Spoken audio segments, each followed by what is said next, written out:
Good morning student, मैं doctor वंदना Akodia, government college Bundi. बच्चों, हम इलेक्ट्रोफिलिक सब्स्टिट्यूशन रिएक्शंस के बारे में पढ़ रहे हैं। पिछले वीडियो में हमने एरेनियम मैकेनिज्म के बारे में पढ़ा था। साथ ही हमने ये जाना था कि व्हील एंड इंटरमीडिएट क्या होता है, किस तरह से फॉर्मेशन होता है। तो बच्चों, एक एविडेंस है कि हमने जो इंटरमीडिएट है एरेनियम आयन, इसको हमने आइसोलेट किया। और इसे कैसे आइसोलेट किया, आप यहाँ रिएक्शन देखिए। सिंपल सी रिएक्शन है इसमें। आप ये देखिए कि हमने सब्स्टिट्यूटेड बेंजीन ली है। इसकी रिएक्शन जब हम इथाइल ETF या प्लस BF3 की -80 डिग्री सेंटीग्रेड पे कराते हैं, तो हमने इसमें जो हमारा इंटरमीडिएट बनता है एरेनियम आयन, उसे हमने आइसोलेट किया, जिसका मेल्टिंग पॉइंट यहाँ पर लिखा हुआ है। और इसको हीट करने पे हमें फाइनल प्रोडक्ट मिलता है। इसी तरह से हम यदि बेंजीन रिंग की रिएक्शन 134 डिग्री सेंटीग्रेड पे कराएं, तो भी हमें arenium ion as A intermediate हमें मिलता है। अब आप यहाँ पर देखिए कि यहाँ पर हमने कार्बन 13 है, वो भी इंडिकेट करता है कि जो आयरेनियम आयन है उसकी स्टेबिलिटी है, या हमें कहाँ कहाँ पर कार्बन 13 की पीक देखने को मिलती है, ये इसमें बताया गया है। अब बच्चों, बात आती है कि जो बेंजीन रिंग है, और बेंजीन रिंग से कोई भी ग्रुप यदि जुड़ा हुआ है, तो वो बेंजीन रिंग की रिएक्टिविटी को या तो बढ़ा देता है या फिर उसकी रिएक्टिविटी को ये कम कर देता है। यानी कि हम दूसरे शब्दों में कह सकते हैं कि कोई भी सब्स्टिट्यूट जो बेंजीन रिंग पे जुड़ा है, वो बेंजीन रिंग को एक्टिवेट भी कर सकता है, उसको डीएक्टिवेट कर सकता है। एक्टिवेशन और डीएक्टिवेशन वर्ड हमने लिया है इलेक्ट्रोफिलिक सब्स्टिट्यूशन रिएक्शन के बेसिस पे, क्योंकि जो इलेक्ट्रोफिलिक सब्स्टिट्यूशन रिएक्शन है, किसकी कैरेक्टरिस्टिक रिएक्शन है? एरोमेटिक ग्रुप्स की, एरोमेटिक कंपाउंड्स हैं, उनकी जो स्पेसिफिक रिएक्शन है वो है इलेक्ट्रोफिलिक सब्स्टिट्यूशन रिएक्शन। यानी कि इलेक्ट्रोफिलिक सब्स्टिट्यूशन रिएक्शन का यदि किसी बेंजीन रिंग पे यदि कोई ग्रुप जुड़ जाता है, तो उसका क्या इफेक्ट पड़ता है हम आज इसके बारे में पढ़ेंगे। तो बच्चों, द एक्टिवेशन और deactivation by substituent on benzene ring. First तो क्या है, the electronic influence of any substitution determined by two factors. मतलब दो फैक्टर को हमको ध्यान रखना पड़ेगा, एक तो इंडक्शन है, दूसरा है हमारा रेजोनेंस। इंडक्टिव इफेक्ट आप लोगों ने पढ़ा होगा कि जैसे जैसे कार्बन से डिस्टेंस दूरी बढ़ती जाती है, वैसे वैसे धीरे धीरे जो आपका इंडक्शन का जो इफेक्ट है, वो इंडक्टिव इफेक्ट कम हो जाता है। और जनरली जो इंडक्टिव इफेक्ट है वो डिपेंड करता है कि जो भी आपका एटम जुड़ा हुआ है उसको कितना इलेक्ट्रोनेगेटिव है। जबकि यदि हम रेजोनेंस की बात करें, तो रेजोनेंस के केस में क्या होगा कि आपको वहाँ पे पाई ये ध्यान रखना पड़ेगा कि पूरा जो सिस्टम है वो पाई इलेक्ट्रॉन के साथ उसके साथ कॉन्जुगेशन में हो। यानी कि वहाँ पर हमें कॉन्जुगेशन, यदि पाई इलेक्ट्रॉन बॉन्डेड होंगे तभी हमें वहाँ पर कॉन्जुगेशन देखने को मिलेगा।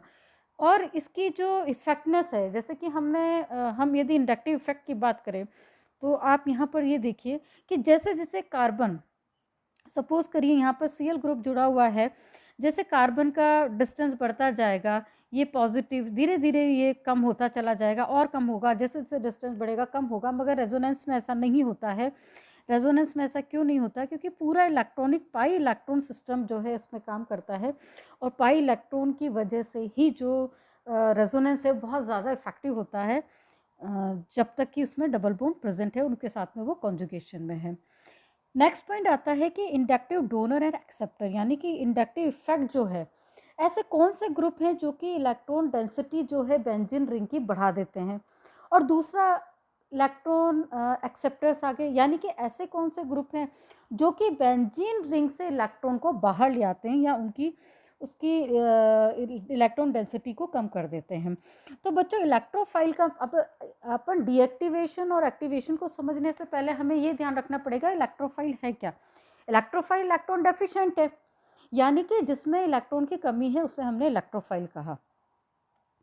अब जिसमें इलेक्ट्रॉन की कमी है वो इलेक्ट्रोफाइल है। तो बच्चों, हमारे लिए ये ज़रूरी हो गया कि बेंजीन रिंग में इलेक्ट्रॉन डेंसिटी बढ़ी रहे, यानी कि ऐसे ग्रुप जो इलेक्ट्रॉन डोनेट करेंगे या बेंजीन रिंग को इलेक्ट्रॉन रिच करेंगे, वो क्या होंगे? इलेक्ट्रोफिलिक रिएक्शन के लिए ज़्यादा उपयोगी होंगे ऐसे ग्रुप बनस्पत उनके कि जो इलेक्ट्रॉन डेंसिटी को बेंजीन रिंग से कम करते हैं। तो यहाँ पर आप डिफरेंस देखिए, simple alkyl group are donate due to the hyperconjugation, है हाइपर कॉन्जुगेशन के थ्रू जो हमारा अल्काइल ग्रुप है वो इलेक्ट्रॉन को डोनेट करता है। इसी तरह से trifluoromethyl group is electron withdrawing due to its electronegativity of fluorine. यानी कि यदि हम F की बात करें तो एक्सेप्टर की तरह काम करता है, यानी कि बेंजीन रिंग से इलेक्ट्रॉन डेंसिटी अपनी तरफ खींच लेता है, यानी कि हमारी जो बेंजीन रिंग में इसमें इलेक्ट्रॉन की डेंसिटी कम हो गई है, यानी हम कह सकते हैं कि डीएक्टिवेट हो गई। सेकेंड थर्ड पॉइंट है डायरेक्ट बॉन्डेड हेट्रोएटम। यदि कोई डायरेक्ट बॉन्डेड हेट्रोएटम है, डायरेक्टली नाइट्रोजन बेंजीन रिंग से जुड़ा है या ऑक्सीजन जुड़ा हुआ है या कोई हेलोजन जुड़ा हुआ है, वो भी इलेक्ट्रॉन विड्रॉइंग होगा due to its electronegativity. यानी कार्बन से जिसकी भी इलेक्ट्रॉन नेगेटिविटी ज़्यादा है, यदि वो डायरेक्टली बेंजीन रिंग से जुड़ा है तो वो क्या करेगा, उसको इसके इलेक्ट्रॉन को अपनी तरफ आकर्षित करके उसको डीएक्टिवेट कर देगा। अब यदि पॉजिटिवली पोलराइज एटम यदि वहाँ पर कोई जुड़ा है, जैसे कार्बोनाइल है, साइनो है, नाइट्रो है या सल्फोनाइल है, आर इलेक्ट्रॉन विड्रॉइंग, यानी वो इलेक्ट्रॉन विड्रॉइंग की तरह कार्य करते हैं। अगला आता है रेजोनेटिंग इफेक्ट। ये तो अपन ने बात करी थी इंडक्टिव इफेक्ट की कि इंडक्टिव इफेक्ट में क्या होता है। अगला पॉइंट आता है हमारा resonating effect. Substituent capable to resonance with the ring, resonance donor bear at least one electron pair capable of delocalization into the benzene ring. This category contain groups such as NR, OR and halogen. यानी कि अब benzene ring के अंदर कोई ऐसा group जुड़ा है जिसका कि लोन पेयर ऑफ इलेक्ट्रॉन है वो उसे डोनेट कर दे, वो रेजोनेंस करता हुआ बेंजीन रिंग में चला जाए। अब बच्चों आप यहाँ पर देखिए कि यदि ऐसा ग्रुप जुड़ा हुआ है कि जो कि अपना long pair of electron resonance करता हुआ यदि बेंजीन रिंग के अंदर जा रहा है, तो हम कहेंगे कि वो बेंजीन रिंग की रिएक्टिविटी को बढ़ा देता है। क्यों बढ़ा देता है? आप यहाँ देखिए ऑर्थो और पैरा पोजिशन पर, यहाँ पर देखिए यहाँ नेगेटिव चार्ज है, यहाँ पैरा पोजिशन पर नेगेटिव चार्ज है, यहाँ दूसरी ऑर्थो पोजिशन पर नेगेटिव चार्ज है। यानी कि यदि कोई ऐसा ग्रुप जो जुड़ा है जिसके कि long pair of electron resonance करते हुए बेंजीन रिंग के अंदर चले गए, तो उस कंडीशन में क्या हुआ? उस कंडीशन में हम कहेंगे कि हमारी जो बेंजीन रिंग थी वो एक्टिवेट हो गई टूवर्ड्स इलेक्ट्रोफिलिक सब्स्टिट्यूशन रिएक्शन। यानी induction and resonance oppose each other. बच्चों एक चीज का ध्यान रखिए, इंडक्शन और जो रेजोनेटिंग इफेक्ट है एक दूसरे को अपोज करते हैं। The effect that win out depend upon the relative electronegativity of heteroatom and the ability of their respective p orbital to overlap the pi system. Otherwise, the resonance override in induction from amino and alkyl group, while induction is more important from the halogen, making the weak electron acceptor. अब यदि हम groups की बात करें, यदि हम carbonyl group की बात करें, साइनो ग्रुप की बात करें, नाइट्रो ग्रुप की बात करें, सल्फोनिल ग्रुप की बात करें, तो ये वो ग्रुप हैं जिनके अंदर डबल बॉन्ड होते हैं या पोलराइज बॉन्ड होते हैं। पोलराइज डबल बॉन्ड है, जैसे C डबल बॉन्ड O है, पोलराइज है। NO2 की यदि हम बात करें O और इस तरह का बॉन्ड है, ये भी पोलराइज बॉन्ड है। तो इस कंडीशन में क्या होता है कि जो इलेक्ट्रॉन है रेजोनेंस करते हुए बेंजीन रिंग के बाहर आ जाते हैं। क्या हुआ? अब यहाँ देखिए, यहाँ पे ऑर्थो पोजीशन पे पॉजिटिव चार्ज आ गया, पैरा पोजीशन पे पॉजिटिव चार्ज आ गया, और यहाँ दूसरी जो हमारी ऑर्थो पोजीशन है उसके ऊपर पॉजिटिव चार्ज आ गया। अब यदि बेंजीन रिंग में पॉजिटिव चार्ज आ गया, यानी कि अब इलेक्ट्रोफाइल जो कि ऑलरेडी पॉजिटिव चार्ज है वो उस पर अटैक नहीं करेगा। अब हम इन ग्रुप के लिए कह सकते हैं कि ये वे ग्रुप हैं जो कि डीएक्टिवेट कर देते हैं बेंजीन रिंग को। यानी कि अब यदि हम इलेक्ट्रोफिलिक सब्स्टिट्यूशन रिएक्शंस की बात करें, तो यदि कोई ऐसा ग्रुप जुड़ा है जैसे carbonyl, cyano, nitro, sulfonyl group जुड़ा हुआ है, उन्होंने क्या करा? बेंजीन रिंग से इलेक्ट्रॉन अपनी तरफ आकर्षित कर लिए और बेंजीन रिंग से रेजोनेंस करते हुए इलेक्ट्रॉन बेंजीन रिंग के बाहर चले गए। उस कंडीशन में आपकी ऑर्थो और पैरा पोजीशन पे नेगेटिव चार्ज पॉजिटिव चार्ज आ गया, और इस पॉजिटिव चार्ज होने की वजह से आपकी पूरी की पूरी जो बेंजीन रिंग थी वो इलेक्ट्रोफिलिक सब्स्टिट्यूशन रिएक्शन के लिए डीएक्टिवेट हो गई। अब यदि हम बात करें तो आप यहाँ पर देखिए कि यदि OH ग्रुप जुड़ा हुआ है, तो OH ग्रुप में क्या होता है बच्चों की, ऑक्सीजन तो इलेक्ट्रोनेगेटिविटी, जो ऑक्सीजन है वो तो इलेक्ट्रोनेगेटिव है, मगर इसका जो लॉन पेयर ऑफ इलेक्ट्रॉन है वो रेजोनेंस करते हुए बेंजीन रिंग के अंदर चले जाते हैं, और उस वजह से जो आपका जो बेंजीन रिंग का जो पूरा सिस्टम है वो एक्टिवेट हो जाता है। अब बात आती है direct inductive effect of alkyl group. Group that donate electron by induction are activate the direct ortho and para. The electrophile bromination, यदि हम मिथाइल बेंजीन का ब्रोमिनेशन करते हैं तो अब वहाँ पर आपको इफेक्ट नज़र आएगा। अभी तक हमने सिंपल बेंजीन की बात करी थी और बेंजीन के केस में हमने ये भी देखा था कि जब हम इसमें इलेक्ट्रोफिलिक सब्स्टिट्यूशन रिएक्शन करा रहे थे तो वो उतनी आसानी से नहीं हो रही थी, हमने उसको करा क्योंकि वो अपने आप में स्टेबल था। लेकिन यदि हम कोई सब्स्टिट्यूटेड यानी एक ऐसा एल्काइल ग्रुप ले लिया जिसने बेंजीन रिंग को एक्टिवेट कर दिया, तो यहाँ पर देखिए ऑर्थो और पैरा पोजिशन पर हमें ब्रोमिनेशन देखने को मिलता है। इसी तरह से यदि हम इसकी ट्रांजिशन स्टेट आप देखें तो आप यहाँ पर देखिए ऑर्थो के लिए तो आपके ऐसे कार्बन पे पॉजिटिव चार्ज है जो कि इलेक्ट्रॉन रिलीजिंग ग्रुप के साथ जुड़ा हुआ है। यहाँ पर भी देखिए इसी के पास आके पॉजिटिव चार्ज आ रहा है जो कि इसकी स्टेबिलिटी प्रदान कर रहा है। मगर यदि हम मेटा पोजिशन की बात करें तो आप यहाँ पर देखिए कि पॉजिटिव चार्ज जो हमारा इलेक्ट्रॉन डोनेटिंग ग्रुप है यानी CH3 ग्रुप है उस पर ना होकर उसके पास वाले कार्बन पे जुड़ा हुआ है, तो यहाँ पर ये इसकी रिएक्टिविटी को कम कर देता है। तो बच्चों जब भी हम पॉजिटिव चार्ज देखेंगे तो हम ये देखेंगे कि वो ऐसे ग्रुप के पास हो जो कि उसकी पॉजिटिविटी को स्टेबलाइज करे। यानी कि यदि यहाँ पे CH3 के पास में यदि पॉजिटिव चार्ज होता तो उसको स्टेबलाइज करता इलेक्ट्रॉन डोनेट करके।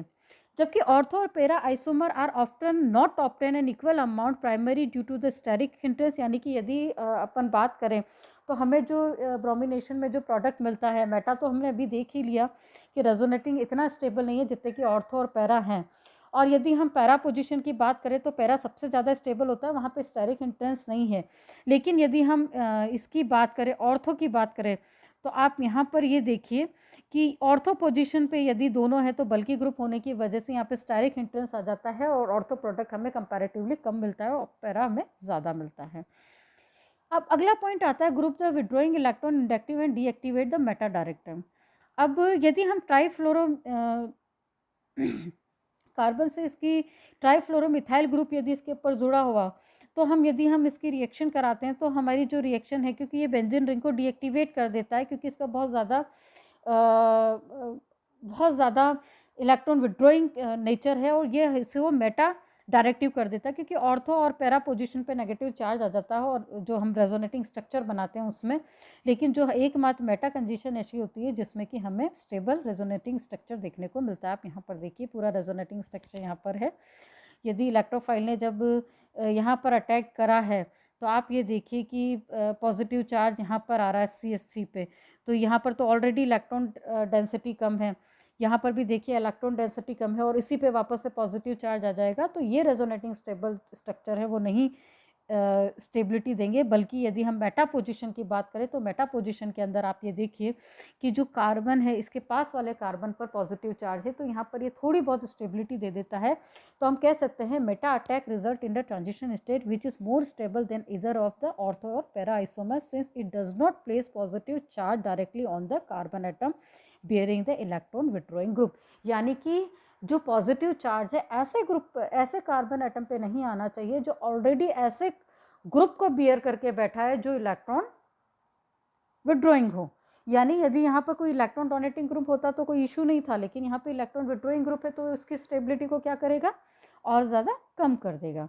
The meta transition state although lower in energy then that of the para and ortho isomer is still to higher energy than the transition state in the case of the activation substituent। अब बात आती है आपके direct effect of substituent in conjugation in benzene. अब बच्चों यहाँ पर आप एग्जांपल देखिए, हमने बेंजीन मैंने आपको ये बताया था कि यदि कोई ऐसा ग्रुप जुड़ा हुआ हो जिसमें कि लॉन पेयर ऑफ इलेक्ट्रॉन यदि बेंजीन रिंग में रेजोनेंस करते हुए चले जाएं तो बेंजीन रिंग की रिएक्टिविटी को बढ़ा देते हैं।